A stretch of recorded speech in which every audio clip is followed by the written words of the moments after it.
부르심을 받았다, 입었다. 이 말은 누군가가 불러주지 않는다면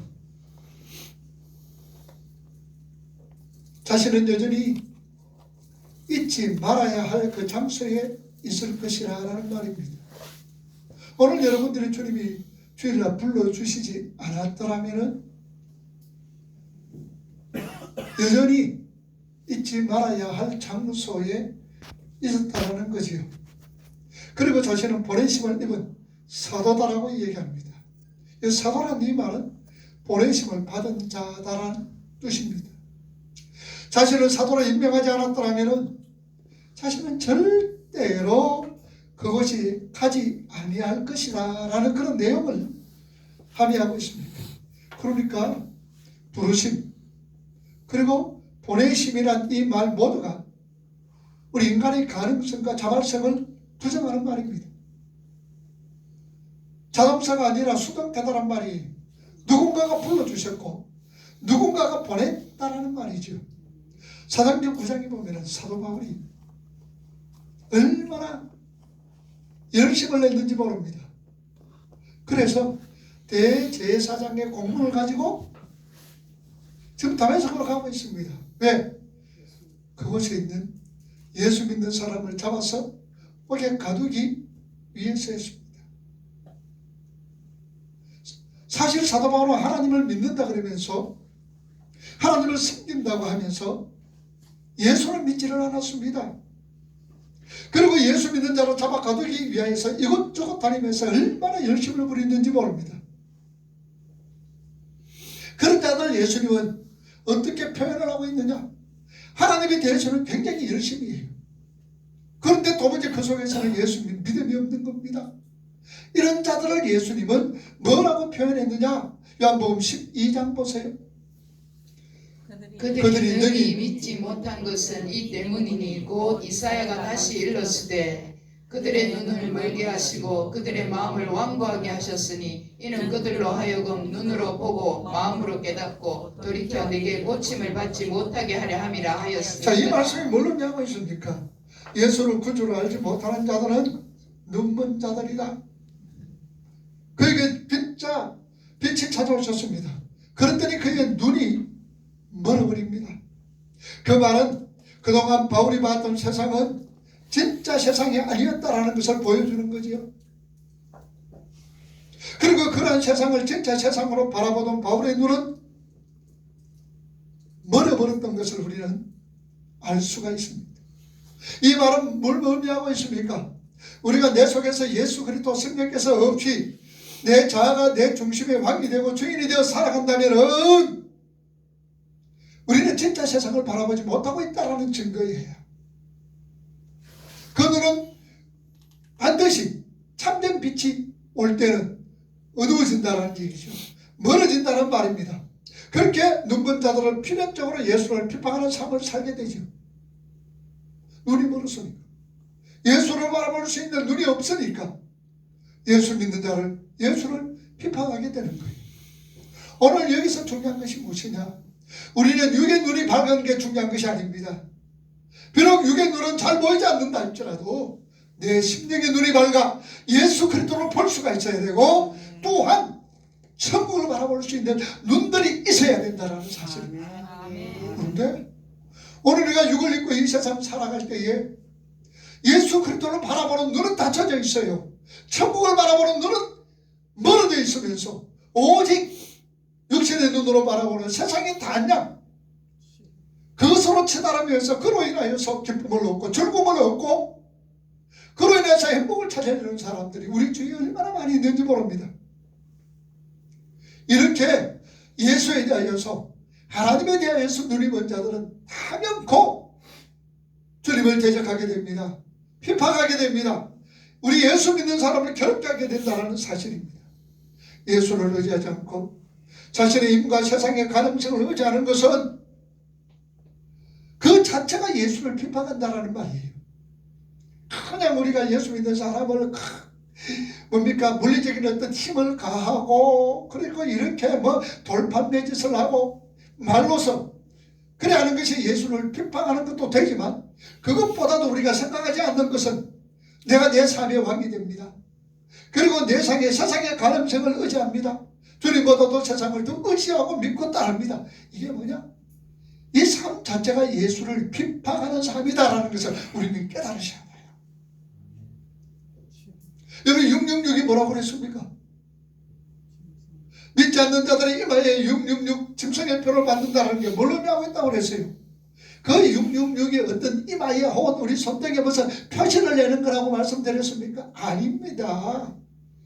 어떤 사람은 그 베리칩이라 그러기도 하고 어떤 사람은 바코드다 그러기도 하고 얼마 전에는 뭐라 그랬습니까? 이 코비의 어떤 그 뭐죠? 예방접종이 666이다라고 그러면서 얼마나 사람들을 현혹했는지 모릅니다. 여러분 절대로 그건 아닙니다. 666이 무엇이냐? 하나님을 대적하고 예수 그리스도를 믿는 믿음의 사람들을 핍박하는 그 세력들이 666이다라는 말씀입니다. 절대로 여러분들 거기에 혼동하지 마세요. 거기에 넘어지지 마세요. 이와 마찬가지입니다. 우리가 예수를 핍박한다는 것은 물리적인 어떤 힘을 가는 것이 아니라 내 스스로 왕이 되어서 하나님을 의지하지 않고 세상을 의지하는 그 삶이 예수 그리스도를 핍박하는 것이다라는 것을 우리는 알아야 됩니다. 빛은 우리에게 찾아오셔서 그러한 어둠을 적나라하게 폭로시키고 어둠의 세계에서 눈이 멀어 살던 자들을 빛의 세계로 은혜의 세계로 끌어당기는 것을 부르심이다. 그렇게 표현을 합니다. 그렇게 성도들에게 찾아와 어둠 속에서 건져내는 은혜의 빛이 처음 등장하는 곳이 창세기 1장입니다. 거기서부터 출발하여 사도행전 9장의 사도바울의 부르심의 모습까지 달려가면은 왜 부르심을 입은 자들이 없음의 자리로 밀려나게 되는지를 우리는 알 수가 있는 거예요.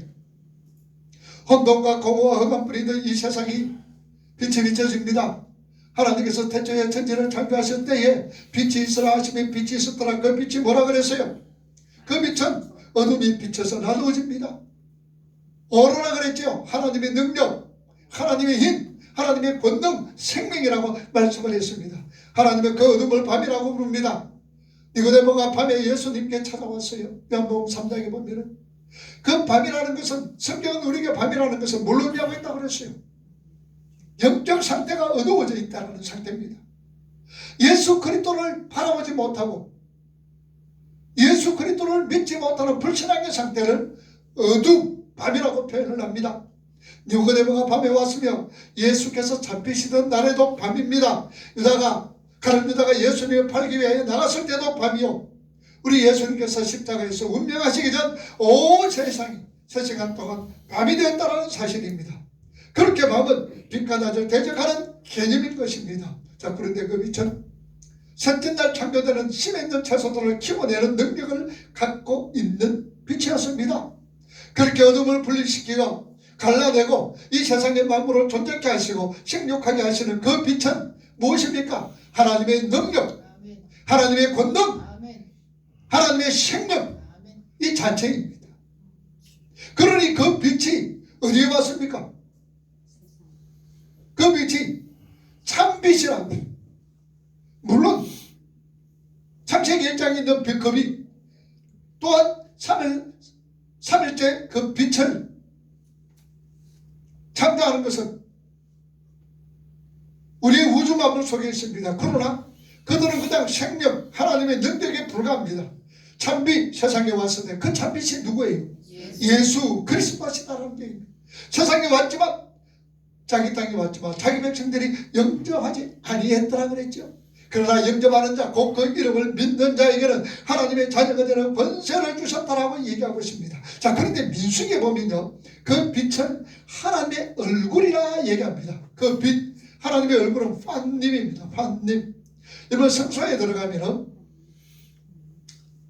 성소와 지성소가 있습니다. 지성소에 들어가다 우측에 보면 뭐가 있습니까? 떡상이 있습니다. 떡상. 좌측에는 등잔이 커요. 그러면 그 떡상을 뭐라 그러냐? 판님이라 그래요. 떡상은 판님이라 그럽니다. 그러니까 판님은 얼굴, 그렇게 임재라는 뜻을 가지고 있는 단어입니다. 그래요. 제약된 상태를, 그러한 제약된 상태를 성경이 뭐라고 묘사를 하느냐? 이사야 59장 9절에서 10절 말씀 보세요.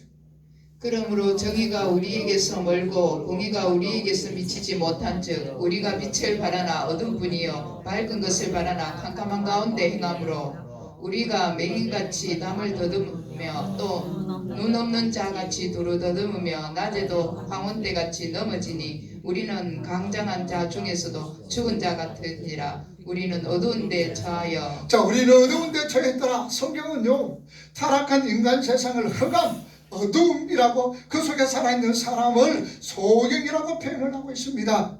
그래서 어둠 속에 갇힌 소경들이 주님을 알아볼 리가 없지요. 그러면 바꿔 말하면 주님을 알아보는 자들은 어떤 자예요? 소경이 아니라 눈뜬 자다. 그러니까 우리는 전부 다 어떤 자예요? 소경이에요, 눈뜬 자예요? 눈뜬 자입니다. 우리 사랑하는 조집사님이 세상 살아갈 때 조금 불편한 것 같아도 그 불편한 별것 아니에요.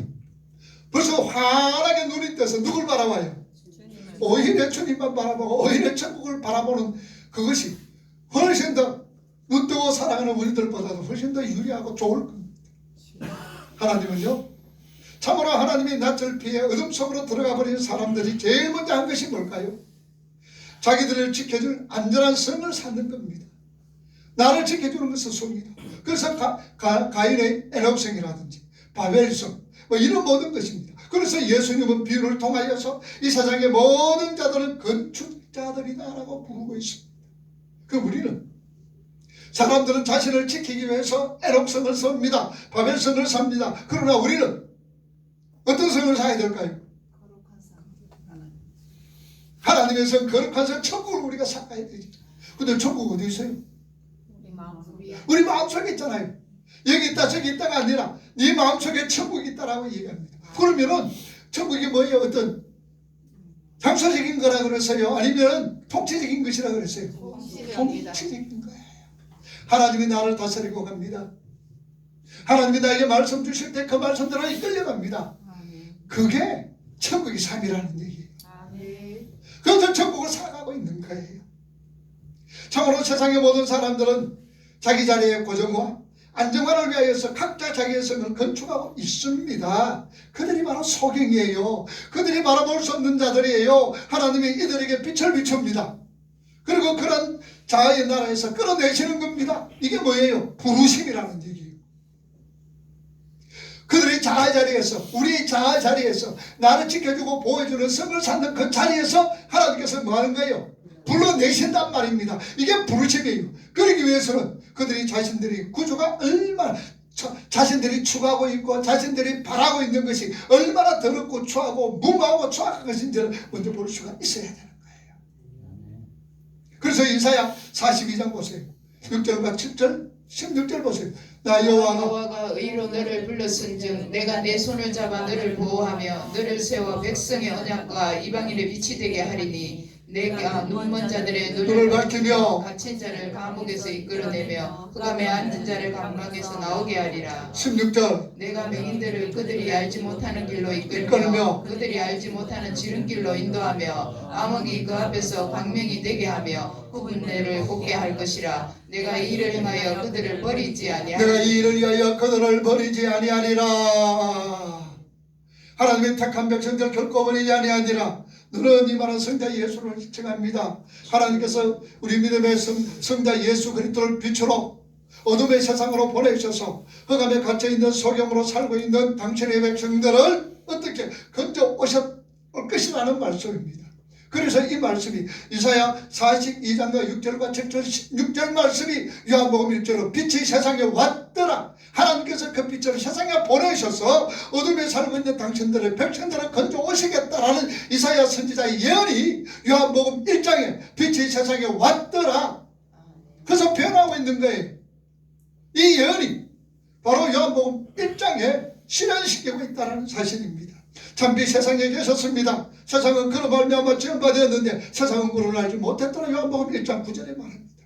사람들이 의지하고 있는 눈에 보이는 가시적 창조의 모형들이 싹 사라지고 실체가 서게 되는 진짜 빛의 세상을 완성하고 그 택한 백성들을 그 나라에 들어가도록 우리 예수님을 빛으로 이 세상에 보내셨다라는 말씀입니다. 그래서 계시록에 보면 그 나라가 이렇게 완성되어지는 거예요. 계시록 보세요. 21장 23절 그 성은 해나 달의 비침이 쓸데없으니 이는 하나님의 영광이 비치고 어린 양이 그 그 등불이 등불이 되심이라. 되심이라. 어린 양이 그 등불이 되심. 하나님의 영광이 비치고 어린 양이 그 등불이 되셨더라. 요새 말하면 등불이, 옛날에는 등불밖에 없었잖아. 요새 말하면 뭐가 되겠어요? 어린 양이 그 뭐가 되겠더라? LED 전등이 되겠더라. 하는 말이에요. 하나님의 빛에 의해 눈을 뜬 자들은요, 바로 그 천국의 현실을 보게 되는 자들을 말하고 있습니다. 사람을 살리게 하는 힘, 사람을 살게 하는 진짜 가치는요, 하나님의 임재에서, 하나님의 얼굴이 비춤에서 비롯되는 것임을 우리는 아셔야 돼요.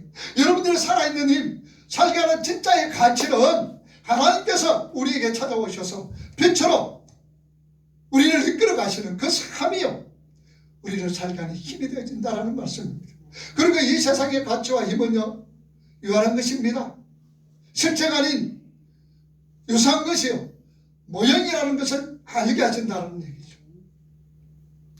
그렇게 해서 이 세상과 이 세상의 가치에서 자꾸 마음을 놓아나게 되는 것, 진짜 눈을 뜬 부름받은 자들입니다. 그래서 여러분들, 하나님 앞에 내가 부름받았다, 혹은 내가 하나님 앞에서 그렇게 눈을 뜨게 했다라는 것은 이제는 뭘만 바라봐요?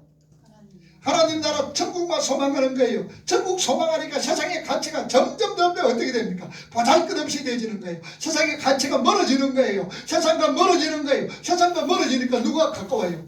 하나님을 가까워하는 거예요. 그러니까 세상과 멀어지니까, 그렇게 많이 소유하고 가졌던 사도 바울은 세상과 멀어지고 하나님과 가까워지니까 이 세상의 모든 가치가 무엇이었다 그랬어요? 배설물이라고 그랬단 말입니다. 정말로 눈뜬 자들은요, 하나님으로 통하여서 빛으로 어둠에 물러가고 빛의 속에 살아가는 자는 세상, 이것이 볼 때 얼마나 험한지 모릅니다. 그래서 솔로몬은 뭐라고 고백을 했습니까? 헛되며 바람을 잡는 것과 같다라고 말씀을 합니다. 여러분, 바람 잡아 보셨어요? 분명히 있기는 있어, 바람이. 근데 그거 못 잡아. 바람 잡는 것 같다, 헛되다라는 말씀입니다.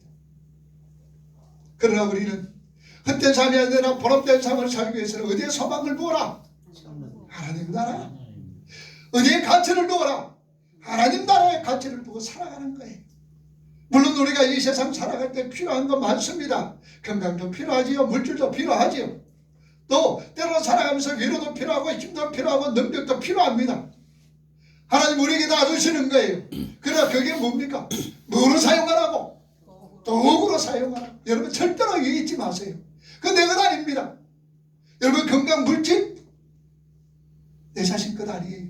누구의 것이에요? 하나님의 것이에요. 하나님이 우리에게 도구로 주시는 거예요. 이거 잘 사용하셔야 돼요. 이 도구를 나만을 위해 사용한다면 그 사람 지금 아직까지도 헛되고 헛된 삶을 살아가고 있다는 증거인 거예요. 참으로 이 세상은 모형이라는 것을 압니다. 그래서 이 세상의 가치를 자꾸 두고 살아가면 결국은 허망하다, 헛되다라고 얘기할 수밖에 없습니다. 그래서 우리 믿음의 성도들은 이 세상의 실체를 직면하게 될 때에 안타깝고 슬프고 외롭고 때로는 고통스러운 것이지요. 이 세상의 실체를 바라보게 될 때 거기에 기쁨이 없습니다. 이 세상의 실체를 바라보게 될 때 그게 뭔가 행복을 추구하려고 노력하고 힘쓰는 것이 다 헛되기다 그 말입니다. 얼마나 이 세상의 것은 외롭고 고통스러운지 모릅니다. 그래서 빛에 속한 사람들이 어둠에 둘러싸여 사는 것이 얼마나 힘들고 얼마나 고통스러운가를 성경은 우리에게 말씀해 주고 있어요. 이사야 52장 보세요. 13절과 14절. 보라, 내 종이 형통하리니 밖으로 높이 들려서 지극히 존귀하게 되리라. 전에는 그의 모양이 타인보다 상하였고 상하였고 그의 모습이 사람들보다 상하였으므로 많은 사람이 그에 대하여 놀랐거니와. 자, 전에는 어때요? 그 모양이 타인보다 상하였고 그의 모습이 다른 사람보다도 상하였고 많은 사람이 그에 대해서 왜 놀랐어요? 상함에 대해서. 다른 사람보다도 그 모습이 상하였는데 13절에 보라, 내 종이 말이니 형통하리니 밖으로 높이 들려서 지극히 존귀하게 되리라. 지극히 존귀하게 되는 자예요. 그런데 예전에는 어땠다고? 그 모양이 타인보다도 상하였단 말입니다. 자, 이거 누굴 얘기하고 있을까? 이 얘기는 누굴 얘기하고 있어요? 우리 예수님에 대한 얘기예요. 그리고 오늘날 예수 믿는 우리 믿음의 성도들이 적용되지는 거예요. 우리 예수님이 이 세상에 다른 인생보다도 얼굴이 이상하고 시 늙었다라는 얘기예요. 여러분, 예수님이 공생애 시작할 때 몇 살 때 시작했어요? 네? 30살 때에 시작을 한 거예요. 그런데 나이에 비해서 우리 예수님의 얼굴을 보니까 확상 늙었다고 합니다. 50에 가까운 사람으로 보였다는 얘기예요. 아니면 60에 가까운 사람으로 보였다는 얘기죠. 그렇게 확상 늙었어요, 예수님이. 그래서 사람들이 볼 때 모양이 좋았다 그랬어요? 싫었다 그래요? 싫어버린 바 되었다 그랬습니다. 게다가 빛은 이 세상의 어둠을 밝히기 위해서 자신이 어둠을 경험해야 되지요. 그게 하나님 나라 삶의 원리입니다. 그래서 빛은 더욱더 심기가 불편할 수밖에 없는 거예요. 왜냐? 내가 어둠을 경험해야 되기 때문에. 살기가 힘들고 심기가 불편해지는 거예요. 하나님께서 보내신 빛이 어둠 속의 소경과 귀머거리들을 건지는데 자신이 소경이 되어야 되고 귀머거리가 되셔서 그들을 건지셨다라는 말씀입니다. 왜 예수님께서 고통을 당하셨습니까? 왜 예수님께서 어려움을 당하셨습니까? 왜 예수님께서 참으로 썰어 버린 바가 되셨습니까? 누구 때문에? 누구 때문에? 나 때문에. 나 때문에 고통 당하셨어요. 나 때문에 울고 계셔요. 나 때문에 괴로워하고 있어요. 나 때문에 슬퍼하고 있습니다. 왜? 슬픈 자를 만나서 위로해 주시고 힘들고 어려운 자에게 힘을 다하시며 이렇게 세우기 위해서 예수님께서 친히 그런 일을 당하셨다라는 말씀입니다. 기본 자를 친히 기가 모셔서 그분을 고쳐 주셨습니다. 그게 하나님으로부터 부르심을 입은 빛의 삶입니다. 우리의 말에 누구신데 누구를 누가 잘한다 그랬어요? 혼자 사는 사람들이 심정을 잘한다 그랬잖아요. 뭐니 그래도요. 우리 조집사님이 심정을 누가 제일 잘할까? 사람이 많이 잘한다 그래도 잘 몰라. 이 사람 옆에 있어도 잘 몰라. 누가 잘할까요? 저 형태에 있는 사람이 제일 잘하는 거예요. 잘 잘합니다. 예수님이 비치시고 충분한 기회가 주어졌음에도 낮이 12시가 되었음에도 사람들은 절대로 그 빛을 알아보지 못했다는 겁니다. 그래서 결국은 빛이 어둠에게 짓밟히는 형국으로 구원이 일어나게 되는 거예요. 하나님 나라 삶의 원리는 약한 자가 되고 하나님의 삶의 원리는 어둠에 몰리는 모습으로 승리를 거머쥐게 된다는 것을 아는 자가 눈을 뜬 자들입니다. 그래서 우리 예수님께서 이 땅에 오셨을 때에 얼마나 초한 모습으로 짓밟히고 또 짓밟히고 또 짓밟히고 모욕당하고 그러면서도 하나님께서는 어떻게 하셨어요? 그를 모든 이름 위에 뛰어난 이름을 주시고 모든 무릎을 예수의 아래 꿇게 하셨더라라고 말씀을 합니다. 아멘. 여러분, 우리 이 세상 살아가면서 정말로 승리자는 어떤 자일까요? 때리는 자일까요? 맞는 자일까? 맞는 자입니다. 우리 속담도 그렇잖아요. 때리는 자는 발 뻗고 못 자도 맞는 자는 발 쭉 뻗치고 잔다고 그러잖아요. 여러분, 말이 맞으세요. 그래야 잠잘 때 쭉 발 뻗고 잡니다. 그런데 맞으면 어때요? 마음속에 억울한 부분도 있고 불안 부분도 있고 그렇죠? 그죠? 그런데 맞는 게 그게 이긴다니까. 맞습니다. 맞는 게 이긴다니까요, 여러분들. 이게 무슨 원리입니까? 삶의 원리인 거예요. 저는 여러분들 세상 살아갈 때에 세상적인 문제 때문에 왈가불가하지 말아요. 그 양보해 줘도 돼. 예를 들어서 여러분들 식당에서 우리 식당에 음식을 한다. 사람들마다 각자 음식하는 솜씨들이 다르잖아요. 그러면 어떤 사람은 뭐 썰을 때 이렇게 굴단하게 썰이라, 크게 썰이라, 길게 썰이라, 짧게 썰이라. 여러분, 그거 짧게 썰이면 어떻고 길게 썰이면 어때요? 맛있으면 어떻고 맛없으면 어떻나 한 끼 그냥 그거 먹는 거. 그러니 하는 사람들은 그냥 그대로 놔두라니까. 그리고 안 하는 사람들은 수고한 사람들 수고 말고 아이고 수고했습니다 그러고 잘 먹어주면 되는 거예요. 그거 이렇군 저렇군 그러지 마라. 그래서 우리 그 집사님은 아닙니다 소리 잘 하는지 모르겠다. 여러분, 거기에 하나님께서 우리가 연연해야 돼요. 그러나 뭐에 대해서 우리가 딱딱해야 될까요? 뭐에 대해서 양보를 안 해야 돼요? 복음에 대해서는요, 말씀에 대해서는요, 피가 터져야 돼요. 그거 외에는 여러분들 방법놀이에 있어서 유연해서요, 의연해지세요. 아이고 그러려니 한번 따라합시다. 그러려니 그러고 넘어가는 게 아닙니다. 그걸 뭐 꼬집고 어떠고 저쩌고 하면 결국은 뭐냐, 싸움밖에 아니라. 그런 것에 대해서 연연하고, 정말 내가 진리 말씀, 이 말씀 꼭 부여잡고 여기서는 절대로 양보하면 안 되는 거예요. 그래서 우리는 앞으로 예배에 대해서 뭘 걸어라? 우리 때는 어떻게 되는지 모르겠어요. 여러분 때도 목숨 걸으라 하면 몇 명이 나올는지 모르겠다. 목숨 걸으셔야 돼요. 예배할 때는 목숨 걸어야 돼요. 자, 예수님께서 빛으로 오셨습니다. 우리에게 빛이셨다라는 것은요, 십자가를 지시고 우리의 어둠을 가져가셨다라는 거지요. 이스라엘 백성들 광야 40년 동안 이스라엘에 이끌었던 불기둥, 구름기둥이 따라있던 것 아니에요. 한 기둥이라고 그랬어요. 뭐냐? 불이 구름에 사이에 있었던 거지. 그래서 낮에는 구름으로, 밤에는 구름이 샥 흩어지고 불기둥으로. 왜 구름기둥, 낮에는 구름기둥이에요? 그들을 뭐하고? 햇빛으로 인해서 보호합니다. 그래서 시편 122편은 뭔가? 하나님께서 내 우편에 뭐가 되시나니? 그늘이 되시나니 낮에 해가 상하지 않게 하며 밤에 달이 너를 해치지 못하게 한다. 그래서 구름기둥, 불기둥, 이것이 구름기둥, 불기둥이 하나잖아요. 그죠?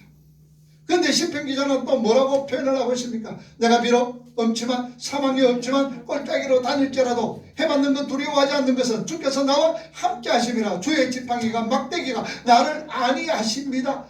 주의 지팡이와 막대기 전부 다 뭐냐? 올리브 나무, 무화과나무 가지에서 오는 거하고 또한 뿌리에서 올라오는 그 줄기예요.